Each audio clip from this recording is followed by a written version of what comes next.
Hey guys, welcome to Capturing Christianity.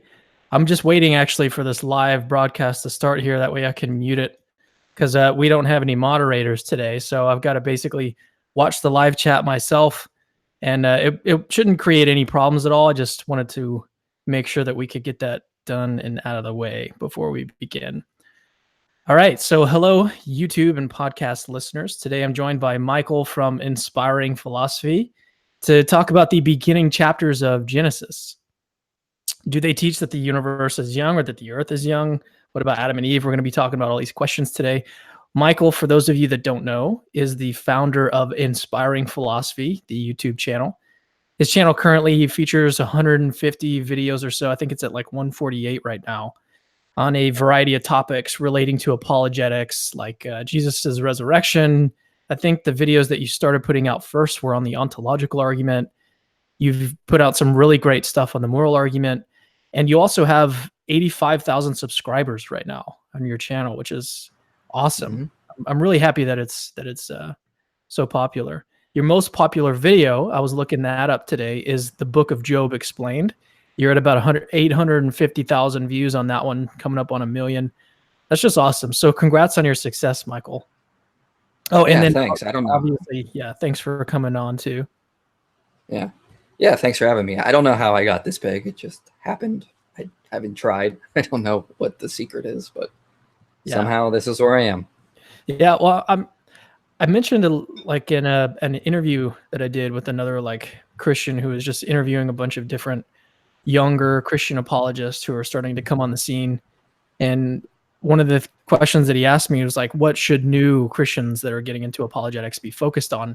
And I think that we should all basically be looking at YouTube, because I posted about this yesterday, was that like YouTube is the first place that I looked when I started to research the evidence for Christianity. You know, I wanted to know, like, is there any evidence? In the first place that I went, that my brain thought to go was, well, let me search on YouTube to see if like there's something on there related to that.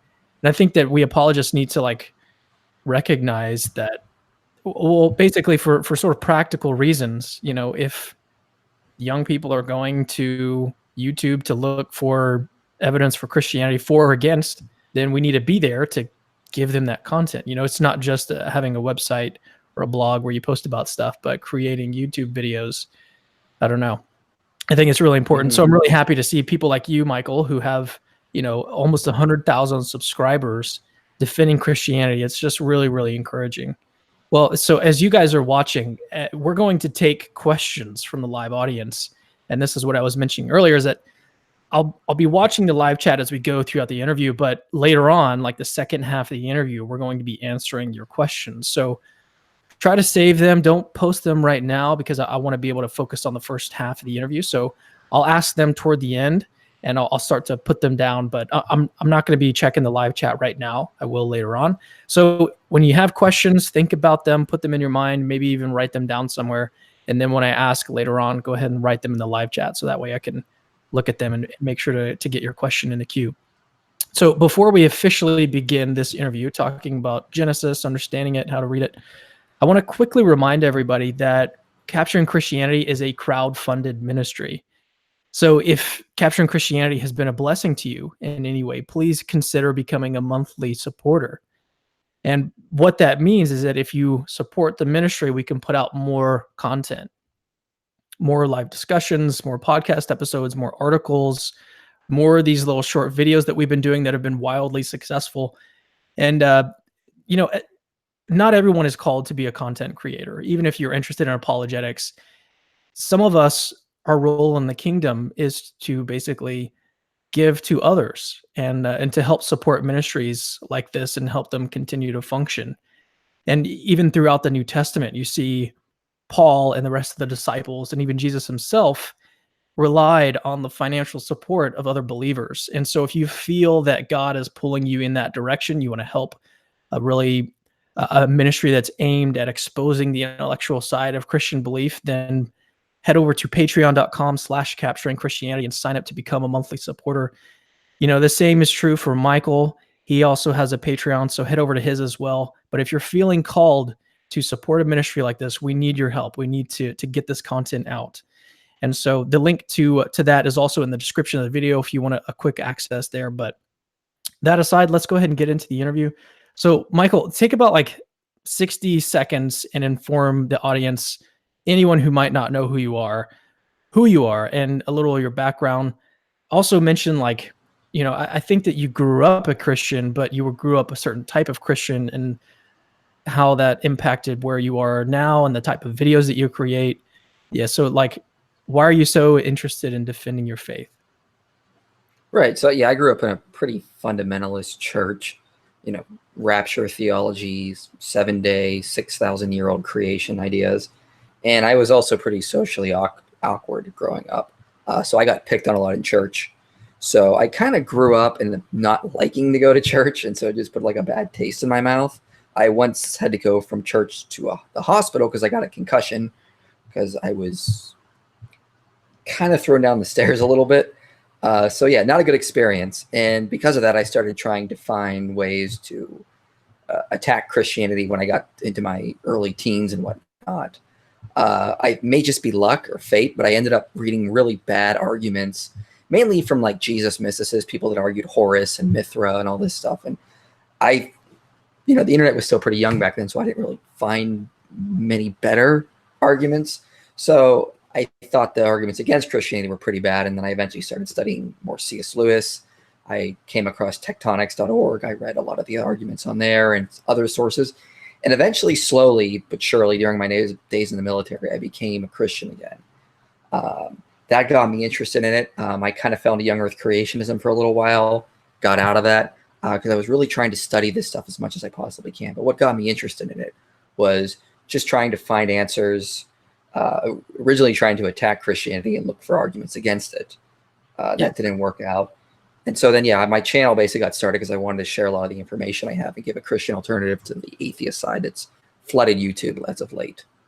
Yeah, I agree that it has like flooded YouTube. There's several channels. I can think of a few off the top of my head that have hundreds of thousands of subscribers. And, we hosted a debate recently between Mike Winger and Matt Dillahunty, which I guess I can provide a link to that in the description, but it's really easy to search if you want to go find it. And from that debate, we pulled in a bunch of atheists, either subscribers or just trolls, but a lot of atheists have been commenting on all of our videos. YouTube is a platform that is overrun by atheists. So I definitely feel what you're saying there. We need more Christian apologists on YouTube. So if you're watching this and you felt the call, then do it. Don't wait. But I want to pick up on one of the things that you mentioned, that during your teenage years, were you an atheist during those years, or were you like more agnostic? How would you describe yourself? I never could have. I don't think I ever really was an atheist. From just basic arguments, like, everyone understands like basic cosmological or contingency arguments or a basic moral argument. The idea of there not being some sort of personal force behind the universe never made sense to me. I may have been more like of an agnostic deist. I didn't like a lot of the stuff I heard in Christianity. That's where my aim really was. I didn't like a lot of the rapture and end time stuff. I thought was horrifying and just downright weird, to say the least. But then, of course, a lot of issues in the Old Testament and New Testament as well. But no, I was never really an atheist, I guess you could say. So who's like your favorite apologist? This guy named Cameron. He's amazing. It depends on the subject, really. I mean, if I'm going to read Old Testament, it's probably either Michael Heiser or John Walton. If it's New Testament, Darrell Bach or N.T. Wright or Craig Evans is pretty good. Same with Dan Wallace. It really depends on the subject. When it comes to philosophy. That's also good. Peter S. Williams, I think, might be my favorite.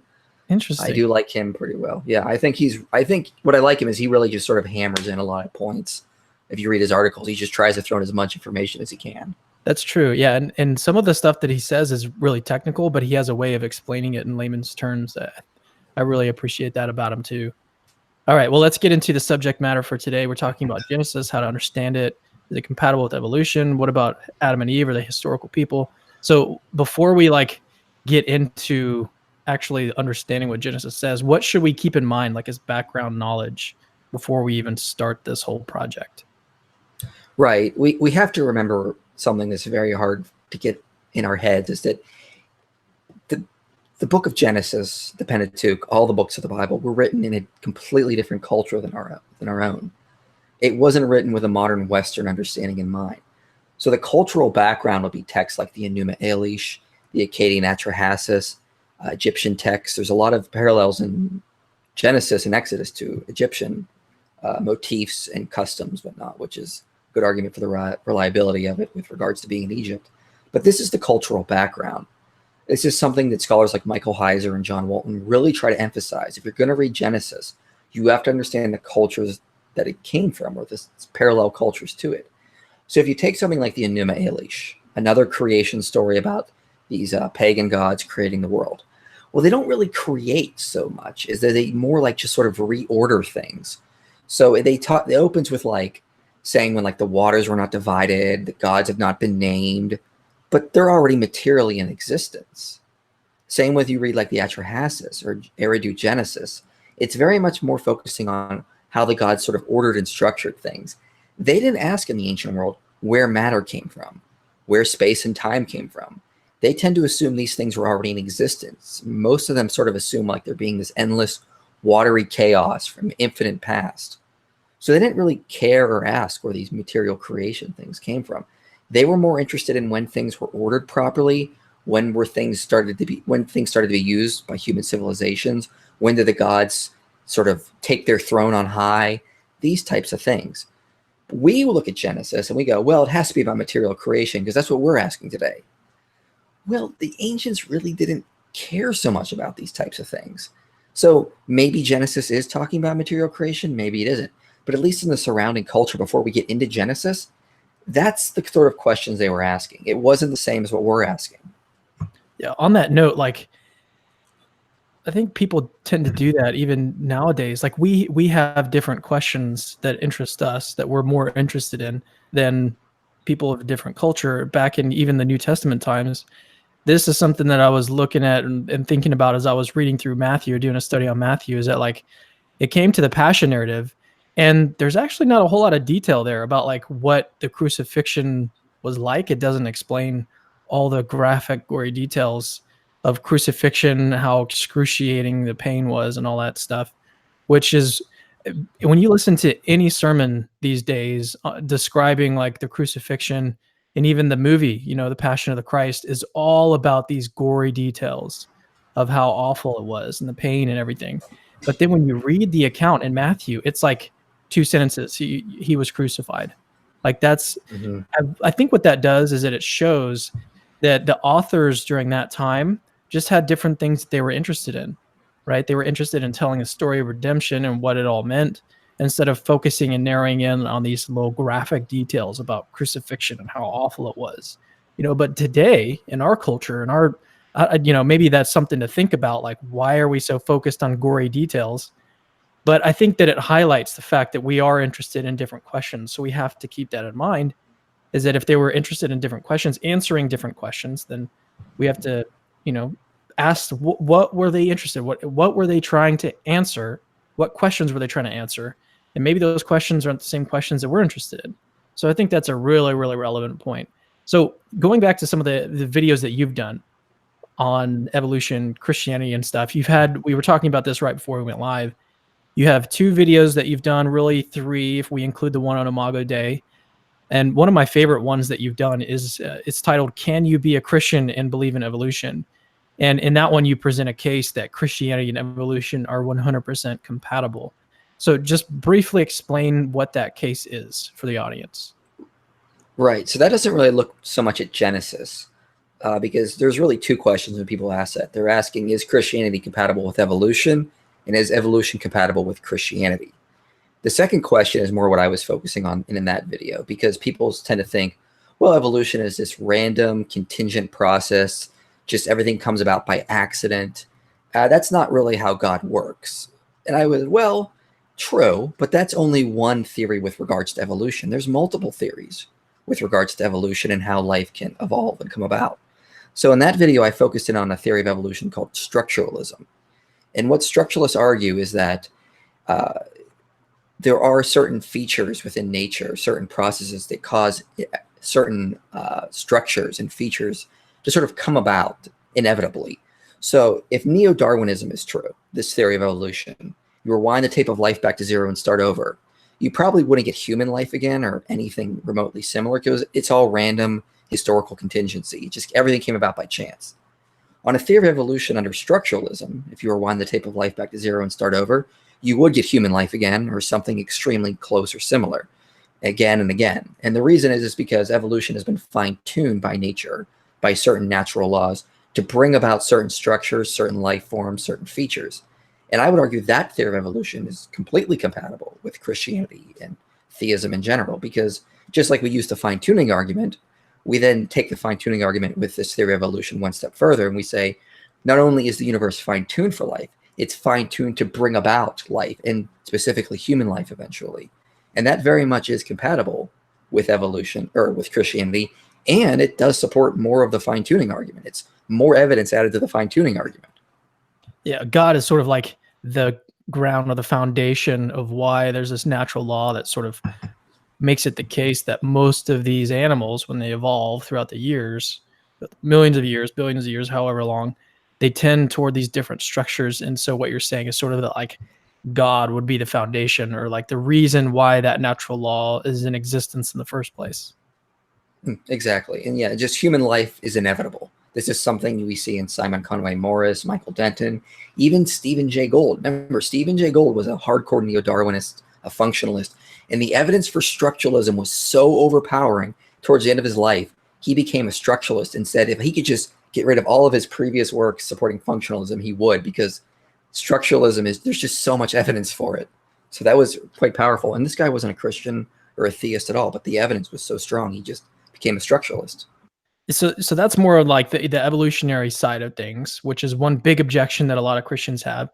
Now, another question that arises is like, what about the age of the earth? Because when you look at the actual first chapter of Genesis, it seems like a straightforward reading of it teaches that the earth is about 6,000 to 10,000 years old. I mean, that's why the young earth creation interpretation exists. So what are your thoughts on that interpretation? Right. Well, it's absolutely impossible to calculate the age of the earth from the Bible.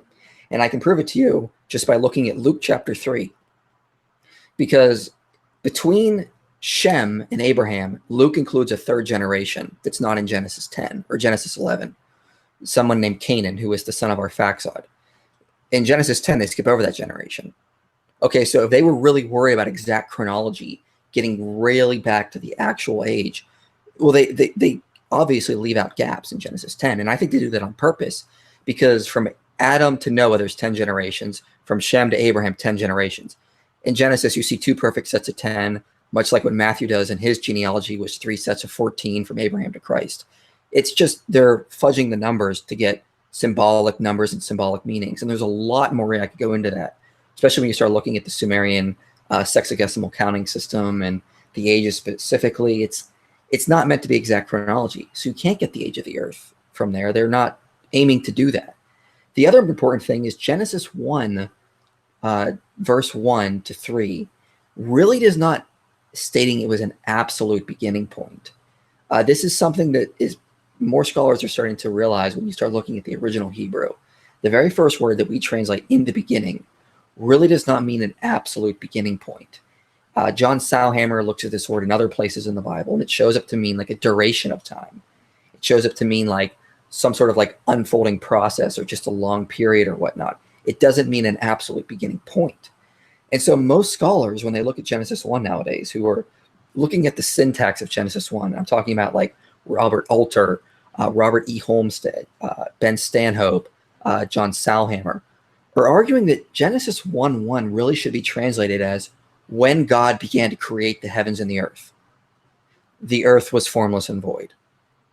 Okay, so the earth was already formless and void when God shows up to start creating it. This makes verse 1 a dependent clause dependent on verse 2. So you get this sort of like idea the earth is kind of already there and God shows up to start ordering things, starts to give things proper function, starts to structure things properly. So if that's the case, there's some sort of duration prior to this that the earth has just sort of been there for a while. But Genesis 1:1 is not really talking about an absolute beginning point. And the syntax, the words that are used really don't support that reading. Yeah, this is also something that shocked me as I was looking into actually studying this, and I'm going to share a book that I read about it recently. Or I guess it wasn't super recent that I read this book, but anyways, I'll share about it in a moment. So as I was reading this book, there was an Old Testament scholar. His name is Richard Averbeck, and this book is basically a 5 views book on reading Genesis 1 and 2, like how should we understand it. Each one of these evangelical scholars basically has an essay where they explain their view, and then every other scholar responds to them. And then I don't remember if there's like a response after that. I don't think so, but it's a really great book. It's a really, really interesting read. And I'll give the title of it after I give this quote. But this is a quote from Richard Averbeck. In his essay, he says, "Scholars debate the grammar and interpretation of the first 2 or 3 verses of the Bible. Traditionally, the first verse is taken as an independent clause that reports the creation ex nihilo of the starting material in verse 2. Some scholars still support this view." And I guess by that, he's trying to say that, like, some scholars still support the traditional view that it is an independent clause, but a lot of scholars are going toward the view that you just outlined, that it's sort of like a dependent clause on verse 2. Continuing the quote here, he says, "I am not disagreeing with the fact that God created original matter ex nihilo, but saying that Genesis 1:1 is not talking about that. I take it to be an independent clause serving as a title announcing the subject of Genesis 1, but not the actual beginning of God's creation work in the chapter. It does not fall within the 'and God said' units, as do all the other action units in the chapter. Instead, it offers a first glimpse at the whole of creation as the starting point for the account, and around which the story is shaped, so that the ancient Israelites would know that their God and their God alone created the world." So this quote comes from a book called Reading Genesis 1 and 2 in Evangelical Conversation. I have the affiliate link in the description of the video if you want to pick it up. But even so, I guess one of the points here is that even if it is an independent clause, what Richard is saying is that this could be like an overall summary of the whole account.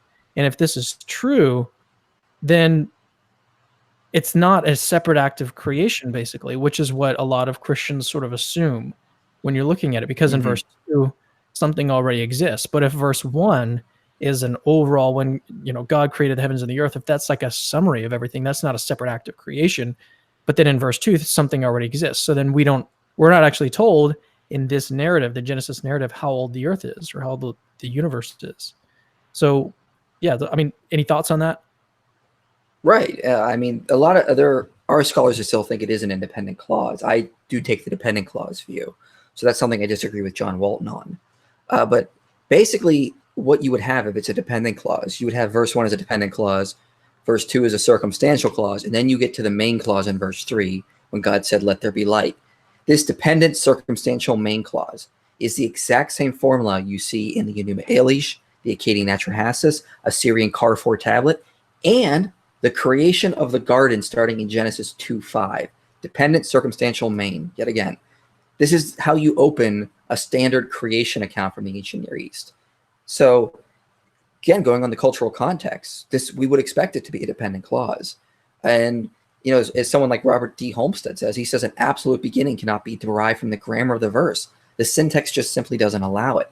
So, I think the evidence points it to being more dependent clause. But if it isn't an independent clause, you're absolutely right. It wouldn't actually mean the absolute beginning of creation. That's not really what this chapter is focusing on. That's not its aim. Its aim is to show God is in control of the cosmos. He is ordering everything. It's not Marduk. It's not Baal. It's not those Egyptian gods like Tot or Thought. I forget how to pronounce that one guy, but it's like Ta or something, or Ra, or any of them down there. It's Yahweh who did this. And that's what the aim of this creation count is trying to say. So I think, yeah, and this makes sense going back to the point that we made at the beginning that like every culture has different questions that they're interested in answering.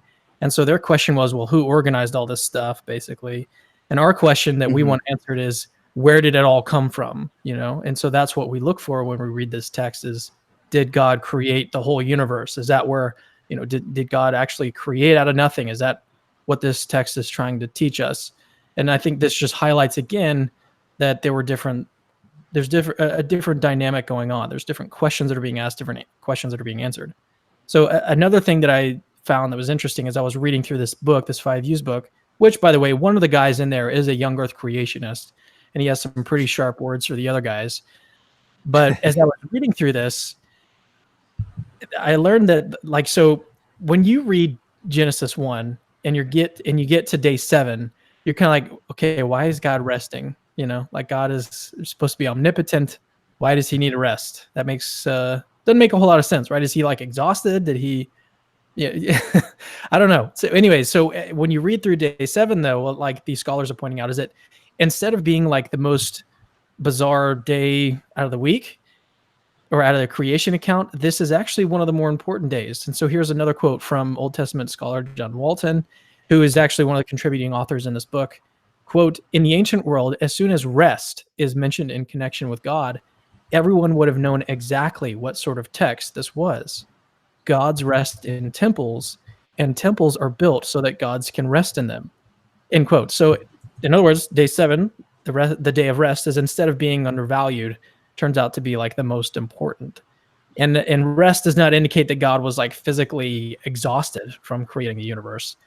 Instead, like, rest is possible because the cosmos is no longer chaotic, but ordered, so that life can like go on in normal, stable ways. And so if the 7 days of creation is essentially like an inauguration ceremony of God's temple, like an account of functional rather than material origins of this cosmic temple, then Genesis as a whole actually contributes nothing to the question of the age of the universe or the age of the earth.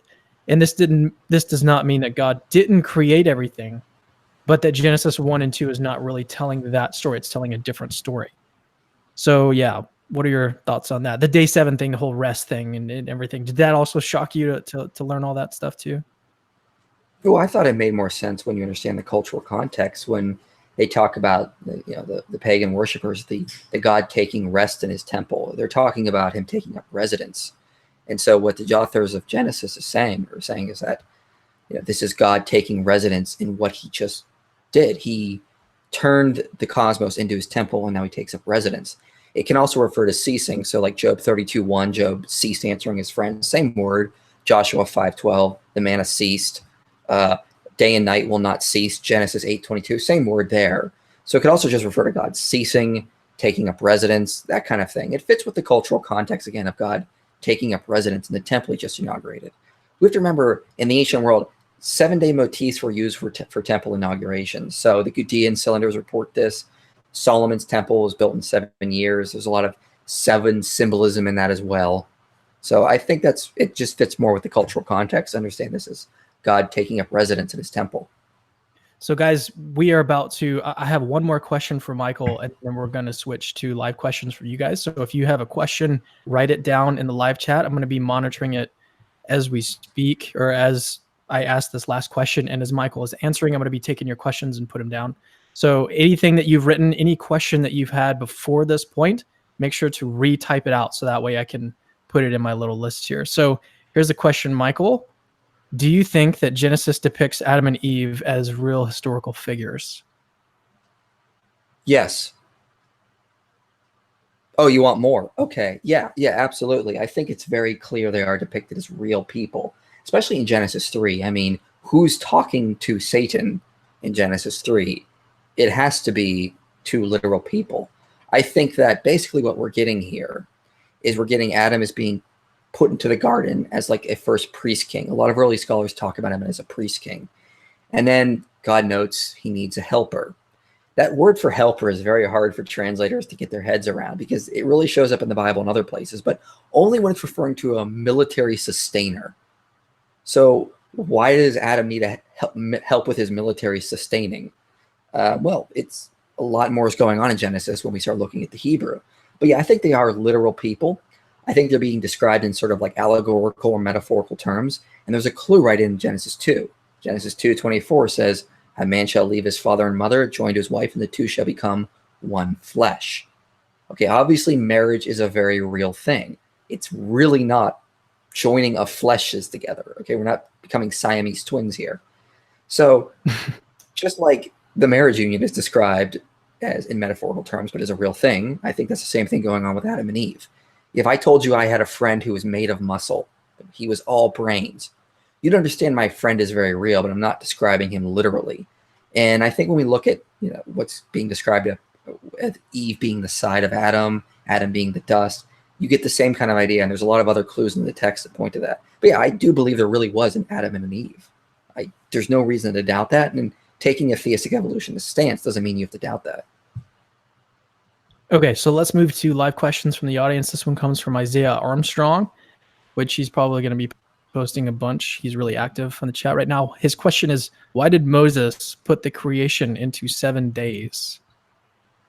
It's a great question. I mentioned it earlier. It's if this is God turning the cosmos into his temple, everything would have to be in 7 days, because 7 is a strong motif for temple inaugurations. So Solomon's temple was constructed in 7 years, dedicated to God during a 7-day festival on the 7th month. Solomon's dedication speech was given in 7 petitions. The construction of the tabernacle in Exodus 40 was completed in 7 stages. Leviticus 8 says the ordination of a priest was in 7 days. In Baal inscriptions in the Ugaritic text, Baal constructs his house on a mountain in 7 days. Gudeian cylinders talk about a 7-day temple inauguration. So what they're basically saying is, you dumb pagans, it wasn't your gods that constructed the temple. They didn't turn the cosmos into 7 days. It was really Yahweh who did this. It's honor challenging. It's saying our God is really the strongest God. He's the one who controls the cosmos. He's the 7-day temple inaugurator. So that's kind of what it's saying. All right. Next question is from Stickman Sam. I believe that's his name. Can you think of any ancient Jewish scholars / rabbis in history who took the functional view of Genesis creation account similar to Walton's view? No. I mean, the diversity of the early Targums and the Talmudic writings and early church fathers is so diverse. But I mean, there's a lot of disagreements I have in there with them as well, because they're writing in a different culture as well. So they're writing in a post-Aristotelian culture, very much influenced by Hellenistic thoughts. I mean, Philo specifically very much is so. So they're trying to get their heads around it as well. And a lot of what the ancient culture, so you have to remember something, a lot of what we know about the ancient Sumerians, ancient Babylon, ancient Egypt was lost around that time that these early rabbis and Christian authors are writing. We just recently discovered the tablets in Mari, at Emer, at Elba. Egyptian inscriptions were buried for years that we're just sort of uncovering now. So a lot of this ancient culture stuff was sort of lost to the people of the New Testament world. We have a far better outlook because we have so many more texts we're able to read from. We're able to look at the cuneiform, we're able to look at the Egyptian inscriptions, we're able to read the tablets at Mari, at Elba.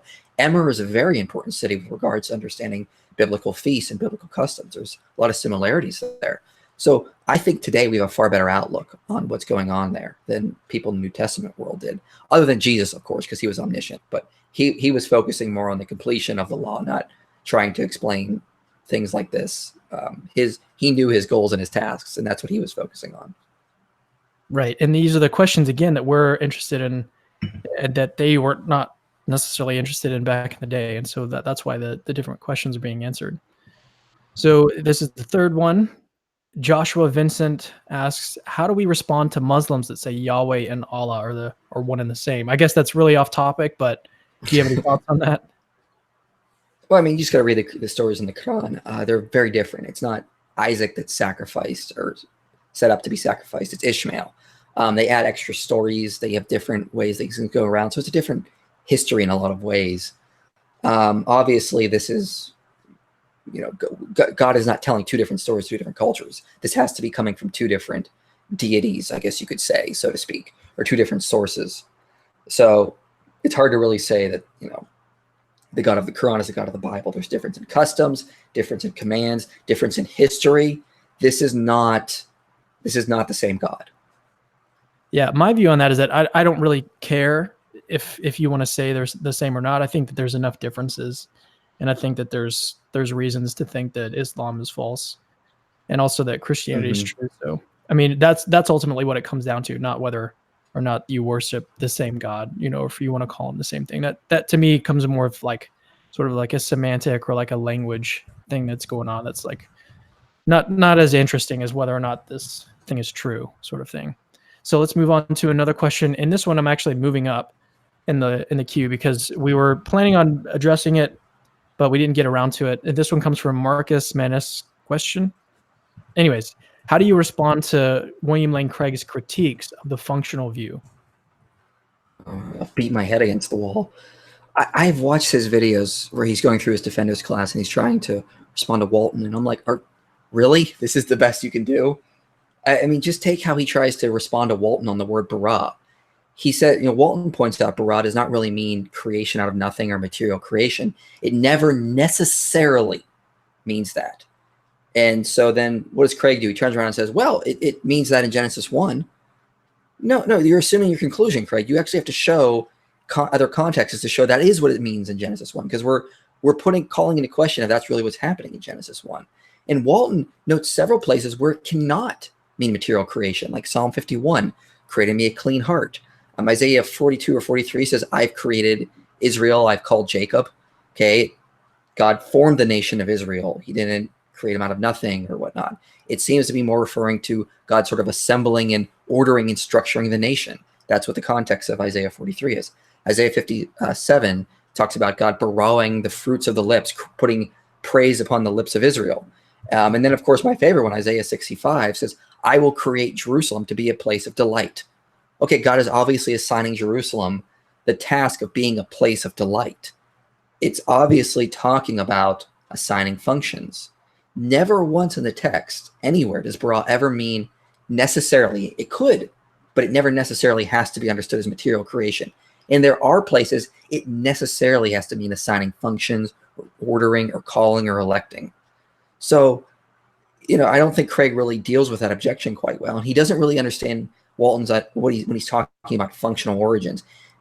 Craig seems to think that it's like the sun is there existing materially, but it's not functioning as a giving light yet. No, that's not what Walton's talking about. He's talking about how things are going to function within human civilizations and human cultures. The suns and the moon and the stars are going to be for assigning seasons and days and months, as Genesis directly says. The seas are going to function, or the water is going to function as seas. The dry land is going to, function as where you're going to get your vegetation from. These types of things. And I don't think Craig really understands Walton's view a lot, and I think his objections are downright horrid.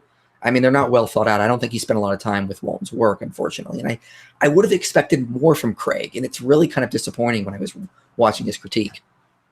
Interesting. Maybe we'll have to do another video just on that, where we can actually play some videos from Craig and then maybe read some stuff from Walton so we can get. Yeah, I'd love to, because it's not a good response by Craig. I was very disappointed. Cool. Maybe I'll set up a live discussion between you guys. All right, moving on. Theistic Logos, he says, Capturing Christianity, please ask IP about formless, because the Hebrew means chaotic. Well, so we're talking about formless and void, tohu and bohu. Now, I'm not sure if it does mean that. So David Samuru says it most likely means unproductive. So it does kind of mean chaotic. So that's kind of a good way to maybe word it, I guess you could say. I mean, but Deuteronomy 32 says it's a wilderness. 1 Samuel 12 says it's useless idols. Job 6 says it's a wasteland. And then, of course, it's the desolate settlement in Isaiah 24. Jeremiah 4, it's the destroyed northern kingdom.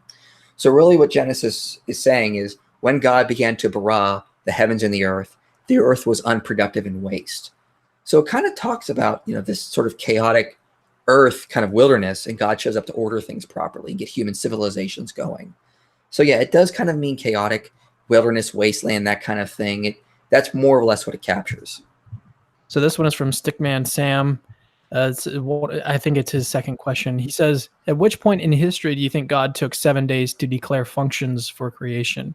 And maybe explain, like, a lot of these questions are rooted in like Walton's overall view of Scripture, which is something that you've put a lot of work into, and I guess you're pretty much on board with it. You've even done a debate with David Smalley where you defended Walton's views on Genesis. So why don't we, at this point, it might be helpful and fruitful for the audience that might not know a whole lot about Walton to just sort of explain what his view is, and then answer this question here. Right. So Walton's view is basically that Genesis is not really talking about material creation. It's just talking about God entering into the cosmos, so to speak, turning it into his cosmic temple and assigning certain things to how they're going to function in that temple. You could think of, here's a good analogy. This is one I've come up with, but it's similar to the analogy that Walton uses. What if I told you I'm here to create a safe environment for my family? Okay, so obviously you understand I'm talking about just generally assigning things certain functions, ordering things right. It doesn't mean I'm a carpenter and I literally built this house. I would do horrible at that. It means, I'm making sure that things are ordered properly, that things are in the right place and timing and whatever, to make sure my family is safe. Yeah, I'm not going to leave knives on the ground. I'm going to put them away. Right. I'm creating a safe environment. Likewise, God is creating environment for humans to sort of flourish in. He's saying that, what you guys need? You need proper seasons and functions and times. So these things in the heavens, they're going to function to make sure you guys keep your seasons and your festivals and your days and your months. You guys need to make sure you have seas because you're going to get food from there. You can sail across it. So this water is going to function as your seas. This land is going to function as what's going to bring forth your vegetation. So that's basically Walton's view. I have a good quote here from Walton. Let me see if I can pull that up here. Here it is. It's from his Ancient Near Eastern Thought in the Old Testament, 2nd edition. I wish Craig would read this book. Walton says, days 1 through 3, which concern the 3 core functions of the cosmos, time, weather, fecundity, this is what we see in days 1 through 3, would consequently be viewed as not just activating, but establishing the control attributes of the cosmos, while days 4 through 6 could be seen as determining the destinies of the functionaries within the cosmos. So this is basically what we're kind of getting here. It's God sort of structuring the cosmos properly. Now, to answer the question, at what point did God do this? I think that's it's a modern Western question. Once again, our brains go back to exact chronology. We need to know exactly when this happened, at what point, what day. And the ancients really didn't care about such sorts of things. I don't think they really were trying to establish when that happened. If I was going to make a ballpark guess, 20,000 years ago, 14,000 years ago, sometime around there. I think what's more important is when God revealed himself to Adam and Eve in Eden. I think we can more or less pinpoint that a little bit better because we can find a location of Eden like I did in my most recent video and pinpoint when that was flooded, when that area was sort of being cultivated and used by humans. So I think we can pinpoint that better. But Genesis 1 is just more about the theological aim, not so much the chronological aspect of it. I don't think they really cared about that kind of thing. It's a great book you should read. It's called Misreading Scripture with Western Eyes. I have it here. Misreading Scripture with Western Eyes. They don't cover Genesis, but they talk about a lot of the cultural things we're missing in the text. Can you put time is one of them real quick and just hold it up for people to see? Yeah, time is one of them. They have a whole chapter on time. That the ancients really didn't care about things in absolute proper chronological order. They're talking more about the Gospels and how Matthew's writing more topologically, whereas Mark might be writing more in order or vice versa. But none of them really cared about absolute chronological order. And you need to apply that to a lot of other ancient cultures. But this is a great book. I think I read it in like 2 days when I first got it because it was just so interesting. Yeah, I think it's also important to note that like Walton's view that it's all about functions and not about material creation at all, I think that's still a minority view among scholars. Doesn't mean it's wrong, obviously, but I think that most scholars are still on board with like there's some kind of material creation going on. And the reason why I say that is because in the book that I read, reading Genesis 1 through 2, most of them basically they agree with some of Walton's proposals about like, yeah, there is this functional aspect of the opening chapters of Genesis, but they still like think that there is some kind of material creation going on. And I think that's also what Craig is sort of picking up on. So it's more like you'd have to really get into the weeds of Walton's view and how it all like sort of plays out, which we don't really have time to go into today. But I think that's just important to know that like this is sort of a minority view, which take that for what it's worth. It doesn't mean that it's false, doesn't mean anything like that, but it is something to keep in mind that like, you want to do your due diligence, you want to do your research. If you want to look into this further, don't just like take our word for it. Don't take Mike's word for it. Like do the study for yourself. And I think Mike, you'd agree with that, right? Right. Yeah. I think it's about the evidence for sure. Not so much about what the popular opinion is. So JREH says, so what about the humans before Adam and Eve? That's the whole question. So I think we actually have evidence of that right in the text. So remember how Genesis 2 starts in Genesis 2:4. That's really the beginning of chapter 2. I mean, care about the chapter markers. Those were added just a couple hundred years ago. But it really begins in Genesis 2:4 when it says, these are the generations of the heavens and the earth. And that phrase, these are the generations of, shows up about 11 times in Genesis. And it always is talking about what comes after that person. So these are the generations of Terah, what comes after Terah.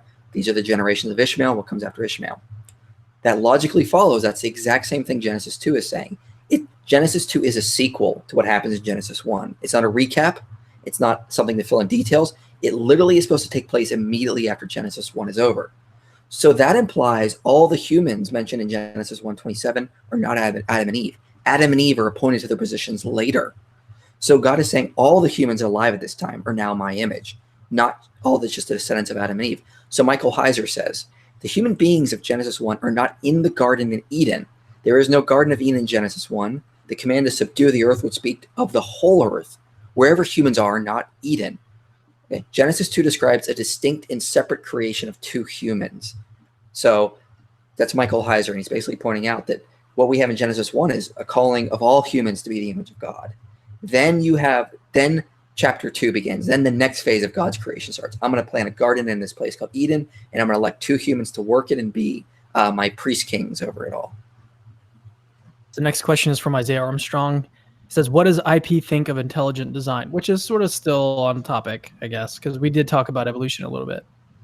Yeah, I'm not so much a big fan of it as I say, why not just go to structuralism? I mean, you can have your cake and eat it too. You can have fine-tuned laws that bring about certain structures without having God supernaturally having to create things or order things. God can basically, I'm an intelligent designer in the aspect that I think God designed through natural laws, not supernatural creation. So God intelligently designed things through natural laws. I remember an analogy Francis Collins gave. What sounds more powerful? That God has to keep stepping in to create certain structures and make sure everything gets right? Or can God just go, it'll work out, and then make all the natural laws to bring about everything that he wants to bring about? So I think that fits far more with it. So I hold to intelligent design in that God created everything through natural laws, and things evolved according to them. Next one is from David Flores. How do you reconcile theistic evolution with Romans 8:18 through 22? Are you talking about Romans 5 specifically? I would need to look at the reference on there, because I think Romans 5 is where Paul says, death entered. Romans 8 is talking about suffering, right? I consider that our present sufferings are not worth comparing with the glory that is revealed to us. So creation eagerly waits for the expectation of the children of God to be revealed. For the creation was subjected to frustration, not by its own choice, but by the will of one who subjugated in hope that creation itself will be liberated from its bondage and decay and brought into the freedom and glory of the children of God. So Paul is talking about how creation is currently subject to bondage and is waiting for it to be brought into a better state. He could imply that it originally was in a state of not bondage, but I don't think that's inherent in Genesis 1, especially when God says to the humans, I need you to subdue and rule over the earth. These are very strong words. They're used for military conquest, enslavement. So if God created everything perfectly, why is he telling humans, look, go out and subdue and roll over that creation? Well, if it's already perfect, what do we have to do? You already did it. God is calling humans to go out and subdue it as he is subduing it. This is about a partnership, working relationship. And I think that's what Paul is echoing in Romans 8. It's not perfect yet because the children of God need to be revealed and brought into the proper light. This is actually one of the reasons this verse here, this passage here, is why I'm a post-millennialist. I think we are called to sort of bring about the millennial kingdom eventually, turn the whole world into Eden. And we're very slowly but surely getting there. It's going to take a long time, though. But I think that's what's being echoed in Genesis 1. It's the same thing here, is that, hey, I need you to bring creation to a better point. That's why God tells the early humans to subdue and rule over creation. We have time for just a couple more questions. Joshua Vander Nord, I think. Does Mike believe the serpent in Genesis 1 was Satan disguised as a snake, a spiritual being, or a talking snake? If you go to the channel called Pixels and Papyrus, he's got a great video on this. I think it really was Satan, not disguised as a snake, but really was a serpentine divine being.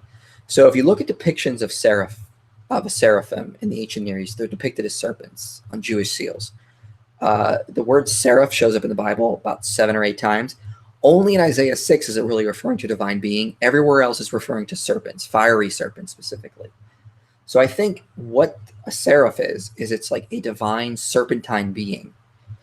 So I think that's what's happening in Genesis as well. And Ben Stanhope, Pixels and Papyrus, has got a great video on this. He explains why it wasn't Satan disguised as a snake. It's Satan as a seraphim. And seraphim are literally serpentine winged type beings in the ancient Near East. Loris Kane, Psalms 25, he says, or she, please ask IP if he studied statistics. Even with the most generous rate of mutation, there literally is not enough time for interspecies evolution. I would need to know more to get into that. I have not studied that much in depth, not as of late. I do remember reading a lot of the articles on Talk Origins and finding that those arguments were quite unconvincing with regards to evolution. And then again, once you take structuralism into account, you have to include a lot of self-assembly processes. And there's a whole lot of new work coming on DNA right now that maybe DNA is not really the main driving force in evolution. It might just be sort of something that is aiding, but there's really some sort of underlying features that are driving these things. So I would need to look more and hear more about the details of it, but I don't know if we have time for that right now. Yeah, we don't. We're about to, I'm going to ask one more question and then we're going to close it out because I do want to mention one thing after we finish this one. But so Buggy 4, and this is actually a really good question. He says, did the ancients interpret it in the same way? I guess he's saying like as the same way that we've been talking about, like the early church, did they interpret it that way? And if not, why not? Since they were way closer to the culture. Well, they weren't. They were writing in a New Testament culture, which again had lost a lot of the ancient Near Eastern context. So they didn't have the Enuma Elish, they didn't have the text at Mari, they didn't have a lot of the Egyptian inscriptions we have. I mean, they had lost the city of Amarna in Egypt for millennia. We just recently only uncovered it and have been digging things up there and finding how they moved blocks around and whatnot. So we have a far better understanding of the ancient culture that Moses was in, than St. Augustine did, or that Justin Martyr did, because we have far more data now available that we've been able to find thanks to modern archaeology. So you have to keep that in mind. And the interpretations of Genesis, as far as I can see with regard to the early church, a lot of it is they're saying this is allegorical. If you read St. Irenaeus, Justin Martyr, Clement of Alexandria, even someone like Philo, Tertullian, Augustine, they're arguing that it's allegorical. Now, you have someone like St. Basil that argues that it has to be literal 7 days, but I mean, there was just a plethora of interpretations as well. It's much more interesting to look at what the actual ancient culture was than what people a couple thousand years later were thinking. So, yeah, reading early church fathers kind of got me out of young earth creationism, I will admit that. But then I went even further and I wanted to find more about the ancient culture. And I think we have a far better understanding today than they did. So if you had like one book that you could recommend everyone read, what would that be on this subject? On this subject, maybe The Lost World of Genesis 1 by John Walton. That's a good book. I mean, Michael Heiser doesn't have any specific books on this, but he got a lot of great articles on his website with regards to that. He also has some on YouTube that are really good. Yeah, they're pretty good. Genesis Unbound by John Salhammer is also good. So I would say that's a good place to start. Maybe The Liberating Image by J. Richard Middleton is good as well. I know you said one, but I gave a couple. Yeah, it's okay. I'll let it slide. Okay, so I just wanted to let everyone know that Michael is actually coming back on Thursday. We're doing a debate, discussion, live, whatever you want to call it, between Michael and David Fitzgerald, who is a well-known proponent of, do we want to call him a mythicist? He's a mythicist. His book is called Mything in Action, volumes 1 through 3. He's a mythicist. Well, so we set this discussion up between Michael and David, and that's happening on this Thursday, May 9th, I believe, at 8 p.m. Central Time. And so if you want to join us then, please do so. Go ahead and visit the video. I don't know why I didn't think to link it in the description of the video. I guess I can put it in afterwards. But go visit it. It's like if you just go to our main channel, you can see it right away, and then just turn on notifications so you know that when we go live. But they're just going to have like a general conversation about the New Testament, Jesus, the resurrection. But it's mystery cults, pagan deities, that kind of stuff. Basically all of David's work, Michael's been diving into. So it's going to be a really interesting conversation. I have been trying to read his books, but I have to keep stopping to check his sources so much, and That has so many problems. It's fun. Let's not give anything away, but it's going to be a really interesting conversation, to say the least. So, anyways, I just wanted to let you guys know. Oh, and then Michael, thanks for coming on today. Did you want to have anything else that you wanted to leave the audience with? Just get ready. Starting in June, I'm going to begin my series on Genesis. I'm going to do 2 on Genesis 1, 1 on Genesis 2, 2 on Genesis 3, then 4, 5, 6. I'm going to go up through Genesis 11. And I know people want me to do the flood soon. I'm going to wait to do my video on the archaeology of the regional flood I'll be arguing for till I get to Genesis 6. Because I need to look at some key things in there, like why were there animals on the ark if it was a local flood? Okay, what's going on with the Nephilim? I'm going to look at a lot of these types of things because they're all connected. And so when I get there, I'll do the biblical archaeology for the flood. Then I'll do Nimrod and the Tower of Babel as well. And then I'll move into Abraham. So a lot of exciting stuff coming up. I'm researching the Exodus as well. But my series on Genesis will begin this summer. And I'm going to go over a lot of evidence to indicate that Genesis is very early. It has to be written either during the time of Moses or just shortly after is what I'm going to be trying to argue. Hey, I'm gonna get one last question in here. I just looked in the live chat. This one is from Rex Jungladorum. He says, question for Cameron, but I'm gonna let you answer it. He says, why, if you can get someone with actual credentials, education, credibility, etc., why would you interview IP on this? There are people actually qualified to discuss this sort of stuff. What is your initial response to that? Yeah, do it. I mean, get more people to talk about it. Don't just take my opinion of it. Go out and check it. This is why I give sources. This is why I give my books. I understand I'm not an expert. That's why I'm always fact-checking and making sure I have my sources available for you to go and fact-check me. And you shouldn't dismiss someone just from who they are. This is why I'm happy to talk to David Fitzgerald in a couple of days, because he's not an expert. He's written books on it, but he's not a scholar. But let's hear what he has to say. Maybe he's got some good points. Let's also remember Jesus didn't have a degree either. Moses may have because he was trained up in Egypt, but Jesus probably did not actually have any formal type of training or whatnot. Don't just dismiss someone because they may not have certain credentials or whatnot. Hear what everyone has to say. Check their facts. And a scholar I was talking to one time even made a good point that, he says, it's better sometimes to listen to apologists or laymen because we understand, or you guys, he said, you guys understand that you just can't say stuff and people are going to take your word. You understand that you have to provide sources and fact checking it. So sometimes he said, it's better. I enjoy reading books by laymen or apologists because the sources are better. I can get more information because you guys are doing a lot more interesting research when you're looking at some scholars. Sometimes it's hit or miss, he says. Sometimes it's hit or miss. But sometimes, you can actually, laymen understand they have to make sure they get all their sources behind them because they're laymen. So sometimes you can get really good, interesting information from people that are in our positions because we understand we have to make sure we get all of our sources to back up behind us.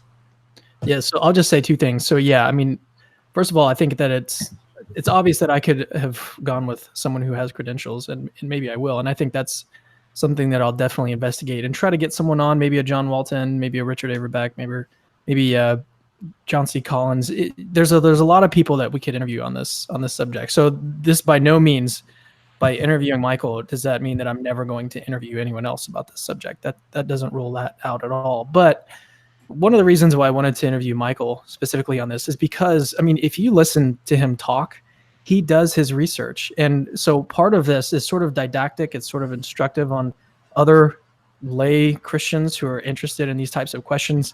As an example, like Michael is a great example of somebody who doesn't have credentials, but he can go and he can do his research and he can learn what he can with the tools at his disposal to have a developed and an educated view on something. And so it's almost like he's providing an example. So we're highlighting a Christian who, and the same is true for me, right? I don't have any credentials myself, but this is an opportunity to show people that you don't have to have credentials in order to have an informed view on one of these interesting questions. So yes, we can interview scholars, and I have plans to do that, but it's also important that we interview people like Michael who have done their due diligence, who have done their research, and there's no denying that. You can't listen to him talk about these issues and think that he's uninformed.